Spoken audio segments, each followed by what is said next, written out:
Assalamualaikum warahmatullahi wabarakatuh. Di sini kami akan mempresentasikan dari hasil kerja kelompok kami, yaitu tentang laporan akhir praktikum yang bertemakan sistem pelayanan masyarakat, yaitu e-Samsat. Di sini terdiri dari kami itu 5 orang. Yang pertama ada saya, Muhammad Ridha Alfarel dengan NIM 2010355.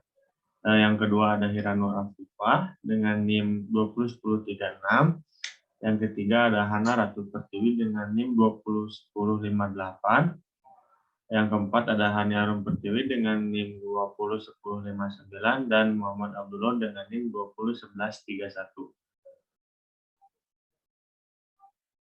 Yang pertama di sini ada pengertian tentang e-Samsat. E-Samsat merupakan yaitu layanan Samsat online yang disebut juga dengan e-Samsat, merupakan sistem administrasi terpadu yang melayani pengesahan STNK dan pembayaran PKB serta SWDK LLJ melalui transaksi elektronik. Layanan Samsat online memungkinkan masyarakat untuk membayar pajak kendaraan lebih praktis dan cepat.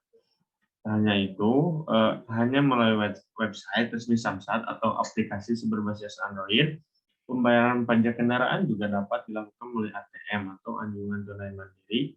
Berkenaan dengan layanan ini, pihak Samsat telah bekerja sama dengan beberapa bank umum nasional seperti BNI, BRI, BCA, dan BJP.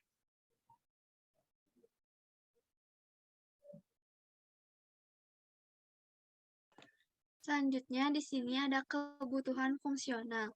Kebutuhan fungsional merupakan pernyataan layanan sistem yang harus disediakan, bagaimana sistem harus bereaksi terhadap input tertentu, dan bagaimana sistem harus berperilaku dalam situasi tertentu.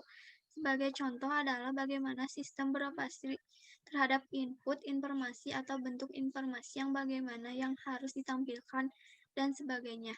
Berikut adalah beberapa kebutuhan fungsional dari sistem yang dilakukan oleh aktor yang memiliki akses terhadap proses sistem dalam analisis dan perancangan sistem e-Samsat yang akan dijelaskan oleh Muhammad.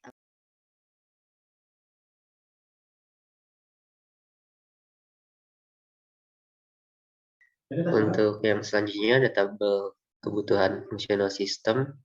Untuk yang pertama ada fungsi login, digunakan untuk admin untuk masuk ke dalam sistemnya sendiri. Yang kedua ada fungsi mengelola data user, digunakan oleh admin untuk menambah, mengubah, dan menghapus informasi yang berkaitan dengan data user pada sistem dan disimpan pada database. Untuk yang ketiga, fungsi melihat laporan transaksi, digunakan oleh admin untuk melihat laporan transaksi e-Samsat pada sistem. Yang keempat, ada fungsi melihat informasi transaksi, digunakan oleh admin bank untuk melihat informasi transaksi e-Samsat yang terjadi pada saat atau sebelum secara real time. Yang kelima, ada fungsi logout, digunakan oleh admin untuk logout atau keluar dari sistem. Semua fungsi yang telah disebutkan tadi memiliki partisipan admin. Untuk yang selanjutnya, ada yang keenam, ada fungsi login, digunakan oleh masyarakat untuk masuk ke dalam sistem. Yang ketujuh, ada fungsi review laporan transaksi, digunakan oleh sistem untuk menambah dan mengubah review laporan transaksi e-Samsat pada sistem dan disimpan pada database sistem. Yang kedelapan, melihat laporan transaksi masuk, digunakan oleh masyarakat untuk melihat laporan transaksi e-Samsat yang ada pada sistem. Yang kesembilan, ada fungsi melihat informasi transaksi, digunakan masyarakat untuk melihat informasi transaksi e-Samsat yang terjadi pada saat atau sebelum secara real time. Yang ke-10 ada fungsi logout, digunakan oleh masyarakat untuk logout atau keluar dari sistem.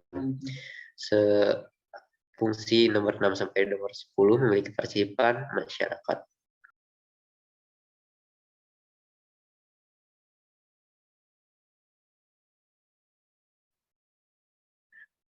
Kebutuhan fungsional sistem dapat menjadi lebih kritis dari fungsional sistem, di mana jika tidak terpenuhi maka sistem tidak dapat digunakan.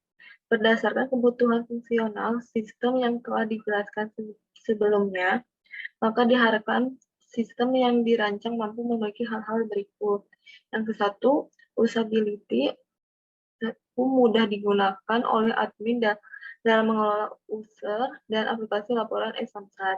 Yang kedua, mudah digunakan oleh operator dan supervisor bank dapat menyampaikan laporan transaksi e-Samsat. Yang ketiga, mudah digunakan oleh operator dan supervisor pihak terkait dalam mengelola data laporan e-Samsat. Yang keempat, memudahkan operator bank, supervisor bank, operator pihak terkait, dan supervisor pihak terkait dalam melihat informasi transaksi e-Samsat.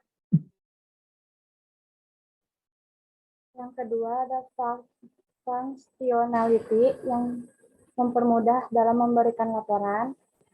Kedua, mempermudah dalam memberikan informasi. Ketiga, sistem mudah digunakan oleh admin dan pihak terkait. Yang ketiga ada security. Setiap admin dan pihak terkait diberi username dan password untuk mengolah informasi.